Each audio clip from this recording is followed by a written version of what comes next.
Meu Senhor e meu Deus, creio firmemente que estás aqui, que me vês, que me ouves. Adoro-te com profunda reverência. Peço-te perdão dos meus pecados e graça para fazer com fruto este tempo de oração. Minha Mãe Imaculada, São José, meu Pai, Senhor, anjo da minha guarda, intercedei por mim.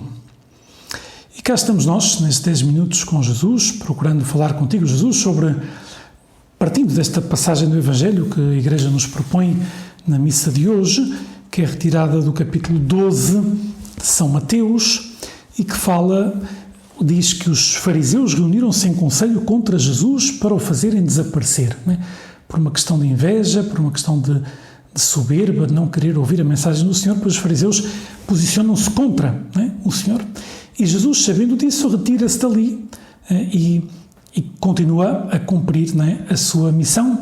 E diz-nos São Mateus que esta atitude de Jesus e esta atitude dos fariseus já tinha sido prevista pelo profeta Isaías. Já o profeta Isaías, no Antigo Testamento, tinha falado dessa mansidão da parte do Messias e também dessa incompreensão, rejeição, endurecimento do coração da parte dos líderes do povo de Israel, que neste caso eram os fariseus, não é?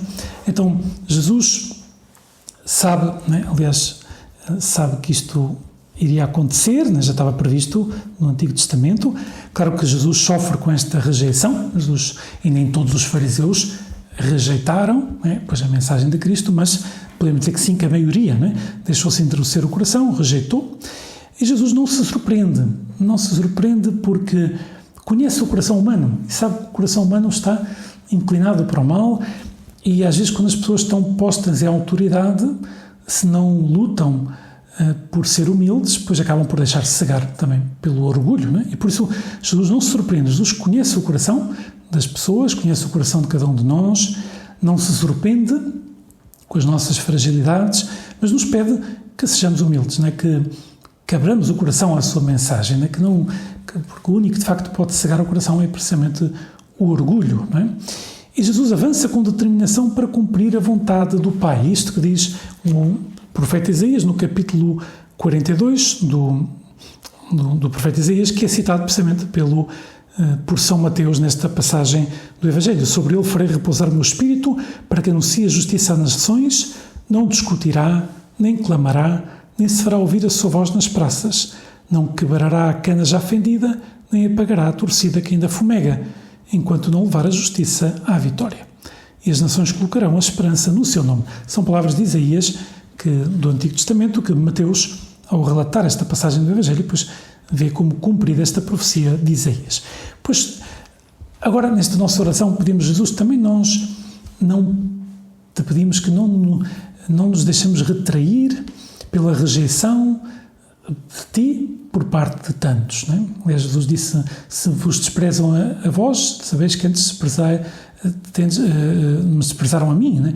E quem vos despreza a vós, despreza a mim. Ou seja, o cristão procura falar em nome de Cristo, procura dar bom exemplo, mas não estranhar a fraqueza humana, né? Não escandalizar-se, né? Não descobrir que de facto o ser humano tem os pés de barro e é feito do pó da terra e necessita da graça de Deus para abrir-se precisamente à mensagem de Cristo, e não estranhar, porque haja pessoas que rejeitem. Ao ver a aparente falta de frutos, não podemos estranhar, não podemos desanimar. Isto aconteceu com o Nosso Senhor. Não podemos deixar de ter zelo pelas almas, né? Já dizia Bento XVI, né? A importância que tem esta palavra, zelo, interesse. Nós estamos interessados em aproximar as almas de Deus porque nós sabemos que a felicidade não está longe de Deus, não está longe de Nosso Senhor Jesus Cristo, que é necessário abrir-se à salvação que Jesus traz. Por isso, o verdadeiro amor é testado e avaliado no sacrifício pela pessoa amada. E nós, se dizemos que amamos a Deus e amamos os outros, por amor de Deus, pois saberemos sacrificar-nos para cumprir a vontade de Deus, para dedicar tempo ao Senhor, como vamos a dedicar agora, o Senhor a falar contigo, e ao mesmo tempo para dar testemunho sem desanimar diante da aparente esterilidade do apostolado, do zelo pelas almas, da evangelização, né? Porque isto, desde o começo, basta ler os Atos dos Apóstolos, vemos como isto esteve presente na história da Igreja, essa aparente esterilidade. Mas, ao mesmo tempo, Deus dá eficácia, até o próprio profeta Isaías experimentou isto, e os profetas do Antigo Testamento. Deus nos pede que semeemos a semente e Ele já dará eficácia quando for o momento mais oportuno e também quando as almas se abrirem à graça de Deus. Às vezes, todos teremos experiência de dizer uma coisa a uma pessoa para que se aproxime de Deus, para que volte a ir à missa, para que se confesse há muito tempo já não se confessa, para que volte a rezar o terço, sei lá, E às vezes a pessoa pode não reagir bem, mas depois mais tarde aquilo acaba por dar fruto, Nós não podemos querer que o fruto seja naquele momento, Assim não atuaram os apóstolos, assim não atuou o próprio Cristo. E depois não esquecer isto, Deus quer que todos os homens se salvem e cheguem ao conhecimento da verdade. Deus quer que Deus enviou o seu Filho ao mundo, Jesus, Deus feito homem, a segunda pessoa da Santíssima Trindade, veio à Terra para nos salvar. Mas Deus quer a salvação de todos. Ao mesmo tempo, Deus respeita a liberdade de todos. E da nossa liberdade também depende a salvação das almas, porque que demos testemunho ou que não demos testemunho não é o mesmo. Que evangelizemos ou que não evangelizemos não é a mesma coisa. E por isso, tu e eu temos que sentir essa responsabilidade que levava São Paulo a dizer: ai de mim se não evangelizar, ai de mim se não dou testemunho. Há um personagem do Antigo Testamento, penso que é o profeta Jeremias, que Deus diz: vai pregar ao povo para que se porte bem. E Jeremias diz, eu penso que é Jeremias diz: Senhor, nem o povo quer ouvir-me, nem eu quero ir falar com o povo. E o Senhor diz: tu vai, porque se tu pregares ao povo para que se porte bem e o povo não se portar bem, a culpa é só do povo. Mas se tu não pregares, a culpa também é tua. Não são palavras literais, mas a ideia é esta. Ou seja, o que nós não podemos deixar é de evangelizar. O que nós não podemos deixar é dar testemunho. Ainda por cima com fé.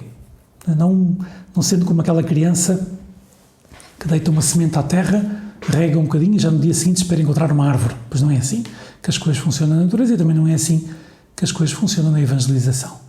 Tu e eu temos que semear a semente, lançar a semente, como o Senhor nos diz nessa parábola do semeador, que é Ele próprio que semeia e depois também serve-se de cada um de nós para que semeemos a semente. E a semente tem que chegar. Depois já se vai dar fruto ou não, isso é lá com Deus. Nós temos é que rezar, sacrificar-nos pelas almas, de ter paciência, como tiveram paciência com cada um de nós, falar, dar testemunho e não querer que as coisas mudem de repente, porque isso não acontece. A expressão é tão importante, pedir ao Senhor este zelo, é interesse. Uma pessoa zelosa é quando alguém ou algo lhe interessa de verdade. E dizia o Papa Bento XVI, é triste ver como alguns cristãos, ou até sacerdotes, parecem não ter interesse pela salvação eterna dos fiéis. O Papa alguma vez comentou isto. É triste. Porquê? Porque a missão do cristão é evangelizar e perder o zelo apostólico, perder a preocupação pelas almas é algo seríssimo na vida cristã. E nós não podemos pensar que a missão da Igreja está simplesmente em resolver os problemas sociais, económicos, imigratórios, ecológicos, etc. Tudo isso são coisas importantes. Mas atenção, o essencial da missão da Igreja, o essencial da missão de cada um de nós, leigos e sacerdotes, depois leigos religiosos também, tudo, o essencial é que nos preocupemos com a salvação das almas. E temos que ser, como o Papa Francisco nos dizia, facilitadores da graça de Deus. Temos que facilitar que as pessoas se recebam bem os sacramentos, compreender, ajudar, não julgar, dizer a palavra oportuna. Porquê que às vezes nos falta zelo pelas almas? Porque nos falta fé ou porque a nossa fé é débil? Porque nos falta fé. Fé que tu, Jesus, queres servir-te de mim como instrumento. Ou então porque a minha fé é débil, porque é uma fé fraquinha, e isso não pode ser. Não há outro modo de agradar-te a ti que não seja viver de fé. E uma manifestação de que vivo de fé é precisamente pedir isto. Jesus, dá-me zelo pelas almas, zelo pela salvação das almas como tu tiveste e como eu tenho que ter para ser um bom discípulo teu.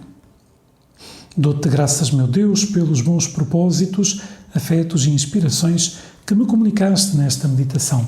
Peço-te ajuda para os pôr em prática.